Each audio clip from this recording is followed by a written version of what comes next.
السلام عليكم ورحمة الله وبركاته. ازيك يا حبايب قلبي؟ كل سنة وانتم طيبين.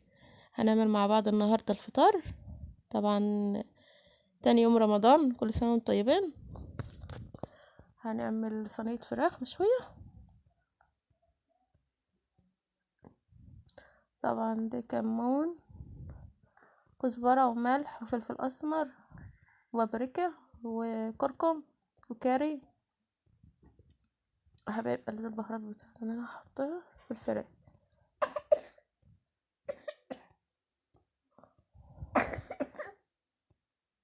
هنضرب كل الكلام ده في الخلاط وارجع لكم.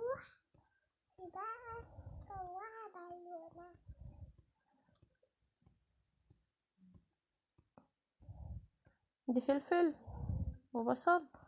انا طبعا حطيت فص توم في الخلاط.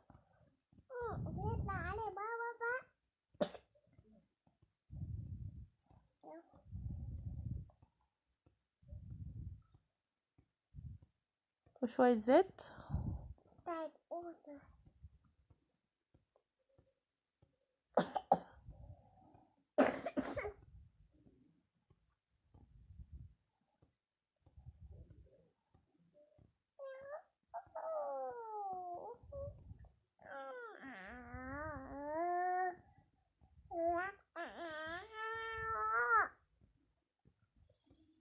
وعلبة زبادي يا حبايب قلبي. عفوا.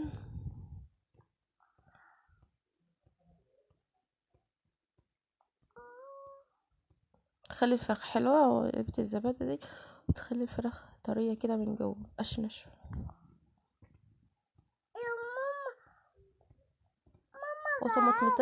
وطماطمتين.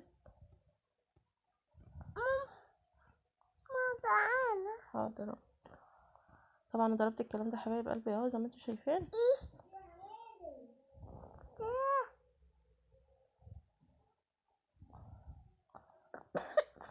انا ه... انا هسويها على البوتاجاز وبعد كده ابقى ادخلها الفرن.